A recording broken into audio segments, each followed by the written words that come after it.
You are about to watch a poor man save a little girl's life. But here's the question. Why did the billionaire's own fiancée try to destroy the man who became the family's hero? The answer involves a massive financial conspiracy, a hidden security tape, and the shocking reason the little girl was lost in the first place. You won't believe who the real monster was. And the poor man? What he gained will absolutely shock you. The bitter cold of the Colorado mountains was something Liam O'Connell knew all too well. Out here, surrounded by tall pine trees in the harsh Rocky Mountain winter, Liam was fighting his own private battle against going broke. He was a man with no money to his name, and you could see the struggle written all over his weathered face. He wasn't out here for fun or adventure. No, he was desperately searching for rare timber. Anything he could sell at the small lumber yard in Denver to keep from losing everything. There was an eviction notice taped to his trailer door back home, a constant reminder of what was at stake. And it wasn't just about him. His elderly parents, Mr. and Mrs. O'Connell, were barely hanging on. They were dealing with serious health problems and drowning in medical bills that Liam couldn't pay. The guilt ate away at him every single day. He pictured them in their tiny, run-down cabin, shivering in the cold. They'd lost their dignity long ago and were just trying to survive. All Liam wanted was to find them a small, decent place to live, but his empty pockets seemed to make that dream impossible. Meanwhile, up in Aspen, in a world completely different from Liam's, Oliver Hayes was losing his mind. Oliver was one of those tech billionaires you read about, worth $50 billion. But right now, all that money meant nothing. His 7-year-old daughter, Eliza, was missing. The pain of losing her felt like someone had reached into his chest and torn his heart out. Here was a man who could move entire markets with a phone call from his fancy Manhattan penthouse. And now he was helpless. He'd hired private search teams, sent out expensive drones with thermal cameras, and put up a reward that could change anyone's life. But all he heard in his huge mansion was silence.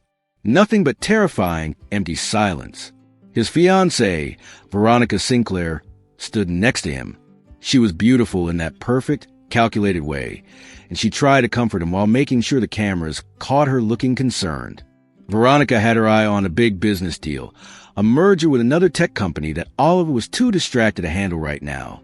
To her, losing Eliza was more of a problem for their public image than anything else. Liam knew these woods like the back of his hand. He wasn't using fancy maps or technology. He was reading the forest the way his father had taught him. He noticed a tree branch bend in an odd way, then spotted the faint print of a small boot, clearly expensive, pressed into the dirt. Something wasn't right. A knot formed in his stomach. He followed the tiny tracks until he found a hidden spot tucked under a shelf of rock, a place those high-tech drones and search teams had completely overlooked. And there she was, Eliza, huddled up, shaking uncontrollably, her skin pale as snow. She was barely breathing, clearly suffering from the cold, but thank God, she was alive. Liam's eyes took in her expensive coat and the fancy diamond necklace she was holding on to. These were things from a world that would automatically see him as suspicious. The thought hit him immediately. If he touched this little girl, he could end up in jail. A poor man found with a rich man's daughter? He knew exactly how that story would play out in the news. But looking at her trembling there, barely alive, he pushed those fears aside. He was a human being first, and right now, that's all that mattered. Moving quickly but carefully, Liam pulled off his heavy wool coat, the only thing keeping him warm out here, and wrapped it around the little girl. He used his last few matches to start a small fire, just enough to warm her up without creating too much smoke that might give away their location too soon. He talked to her quietly, the way you'd talk to a scared animal, keeping his voice calm and steady. He gave her tiny sips from his canteen, the last of his water. He didn't have a cell phone to call anyone. That wasn't the kind of life he lived. All he had was what he knew about surviving in these mountains. Just as Eliza started to calm down and some color began returning to her face, the air exploded with noise. A Black Hawk helicopter came roaring down from above. The search teams had finally picked up the heat from Liam's little fire and zeroed in on their location. Liam stood up and put himself between the girl and whoever was coming. He raised his hands high in the air, knowing exactly what was about to happen. The security team that jumped out meant business. They were heavily armed, dressed in expensive tactical gear, and they weren't seeing what had really happened here. All they saw was a rough-looking stranger crouched over the billionaire's daughter. They didn't see a hero. They saw a threat. Oliver Hayes climbed out of the helicopter, looking torn apart by fear and relief. But when he looked at Liam, there wasn't gratitude in his eyes. There was something cold, something calculating. Oliver Hayes owned just about everything in this world. But right at that moment, this poor man from the mountains owned something he didn't.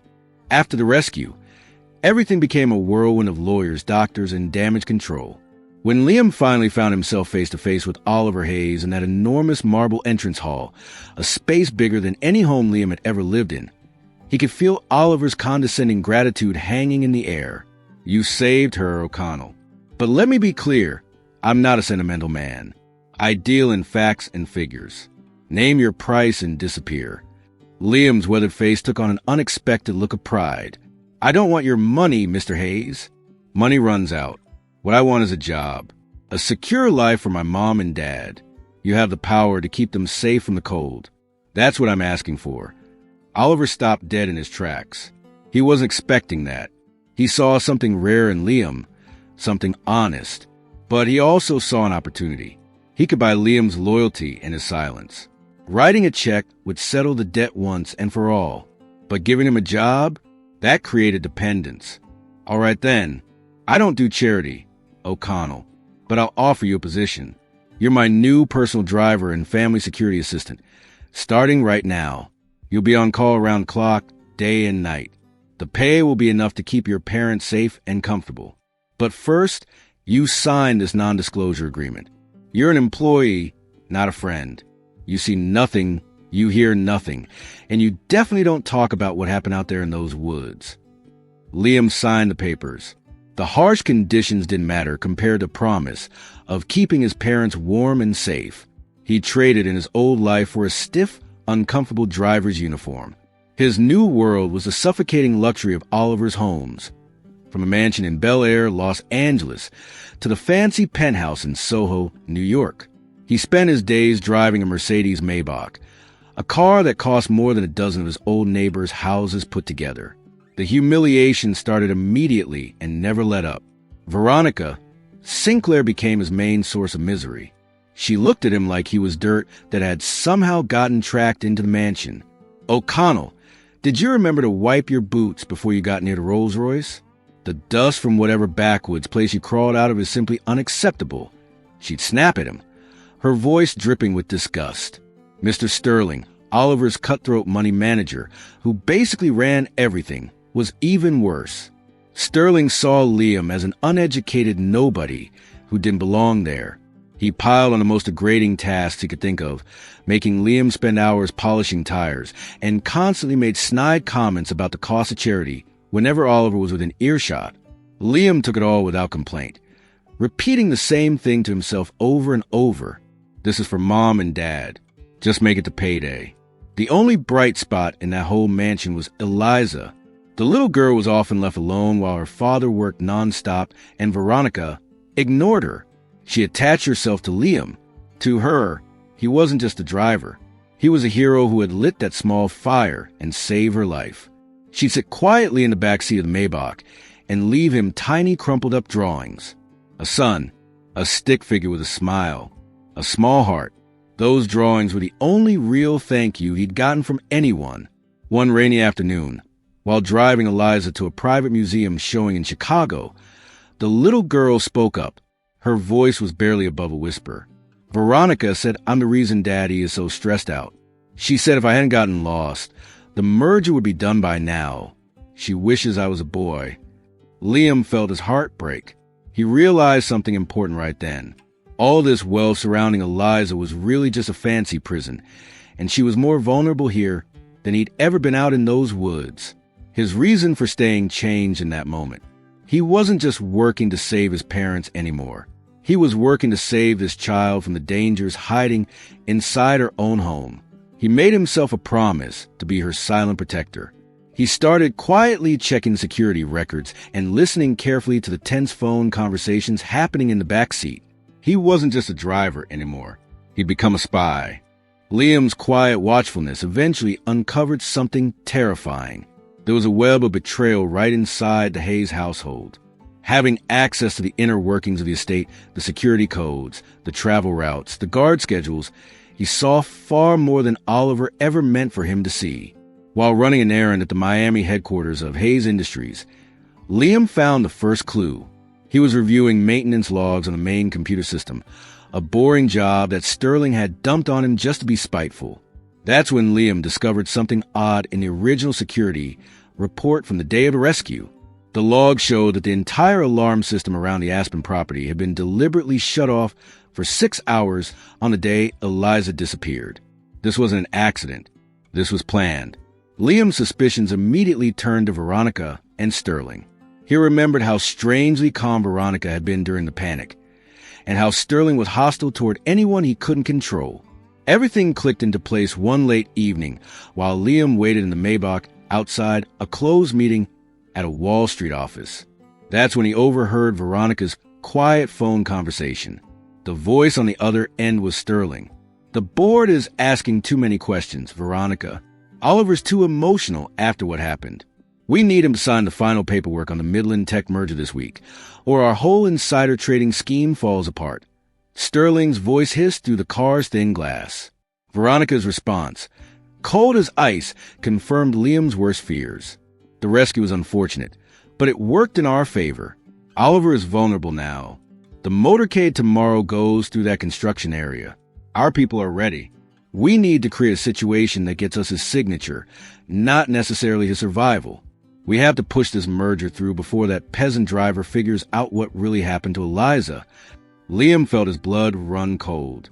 Not only had they orchestrated Eliza's disappearance to manipulate Oliver emotionally into an illegal business deal, but now they were planning a staged accident to force it through. Liam knew he had to act fast, but getting to Oliver was impossible. The billionaire was locked away in back-to-back meetings, and Veronica and Sterling had completely blocked Liam's access to him. He needed solid proof. As a driver, Liam had access to places others didn't. The family kept important documents in a digital vault at the Bel Air house. Pretending he was just stocking bottled water for the next trip, Liam accessed the vault security camera feed through a hidden maintenance port he'd found earlier. He managed to capture something crucial, a security recording of Veronica and Sterling in Oliver's office, openly discussing the Midland Tech merger and talking about using the lost child incident to pressure Oliver into signing. He downloaded the file onto a tiny encrypted USB drive and hid it deep in his uniform pocket. The very next morning, before the planned motorcade, the inevitable happened. Sterling burst into the garage, his face twisted with fake anger. "O'Connell, $1,000 is missing from petty cash, and your fingerprint is on the safe. You violated the non-disclosure agreement with unauthorized access to restricted areas, and you've committed theft. You're fired. Get off this property now, or I'll have the LAPD arrest you for grand larceny and blackmail." Veronica stood at the garage entrance, smiling like she just won the lottery. The setup was perfect. It didn't matter that Liam denied it. He was the poor guy, and they were the rich and powerful. He'd lost his job, but he had the evidence. As security guards forcibly walked him off the property, Liam took one last desperate chance. He managed to slip the tiny USB drive into Eliza's hand as she walked past, making it look like a small toy. His parting words were quiet but deliberate. "Give this to Daddy. The truth is in the woods." He was sending Oliver a final message, using their secret connection, the memory of the rescue, to trigger the final showdown.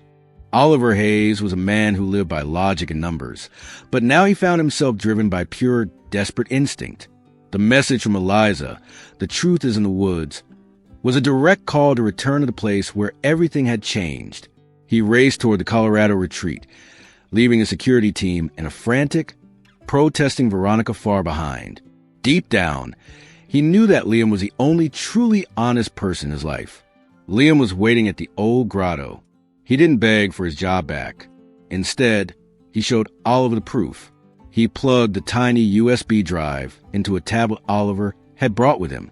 As the video played, showing Veronica and Sterling's cold, calculated discussion about the Midland Tech merger and how they'd used a lost child incident to manipulate Oliver. His entire world came crashing down. He watched in horror as he realized the woman he was about to marry and the man he trusted with all his money were nothing but cold-blooded predators who'd put his daughter's life in danger for a profitable illegal deal. The betrayal was out in the open now. In a fury of cold rage, Oliver contacted his legal team and had them immediately arrest Veronica and Sterling. The whole financial conspiracy, built on arrogance and greed, fell apart instantly. Standing alone with Liam once more, Oliver was no longer the arrogant billionaire. He was a humble father and a broken man looking for some kind of redemption. "O'Connell," Oliver began, his voice raw and stripped of its usual corporate authority. "You saved my daughter twice, once from the cold, and once from the traitors in my own house. Your loyalty is worth more than my entire company. Name any amount. I'll write you any check you want." Liam looked Oliver straight in the eye. This moment defined who he really was. "I saved Eliza because it was the right thing to do, Mr. Hayes. Not for money. I already had the security I need for my parents, thanks to the salary you've been paying me. You don't owe me anything else." Oliver, seeing this kind of integrity up close, realized that offering money would actually be an insult. He nodded slowly, and a small, genuine smile appeared on his face. He signaled to his chief lawyer, who had just arrived. "Liam O'Connell, I respect your refusal to take a check, so I won't give you one. Instead, I'm giving you this, a gift for the man whose moral compass saved my family." The lawyer handed Liam a set of sleek keys and a thick envelope. When Liam opened the envelope, his hands trembled, but this time not from the cold. It was from pure, overwhelming joy. Inside was a full deed to a beautiful, modern 3-bedroom home in Dallas, Texas. Oliver had chosen Dallas specifically for its warmth and safety. The house was completely paid for, titled in Liam's name, and fully furnished. A Real Oma, a place of safety and dignity. The shocking reward had been delivered. The emotional peak of the story came next. Liam drove his old, beat-up truck one last time to his parents' run-down cabin. He gently helped his mom and dad into the truck, telling them they were going on a long, important drive. When they pulled up to the beautiful, warm new house, sitting under the bright Texas sun, his mother dropped to her knees and wept tears of complete relief. Liam had finally done it.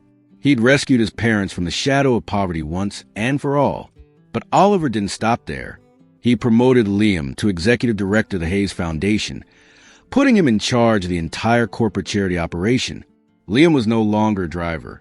He was a trusted partner, using his hard-earned wisdom to guide Oliver's philanthropic work. In the final heartfelt scene, Oliver Hayes watches Liam and a laughing Eliza playing in the backyard of the new house. He finally understands the ultimate truth. Liam's loyalty, something no amount of money could ever buy, had redeemed the billionaire's soul. Liam saved his family, exposed the conspiracy, and gained more than any billionaire could ever buy: loyalty, family, and a true home. If you were shocked by Veronica's betrayal and love Liam's final victory, hit that like button now. And don't forget, subscribe and turn on notifications so you don't miss the next addictive story. Tell me in the comments below, where are you listening to this story from? What country or state are you in right now? Thanks for watching.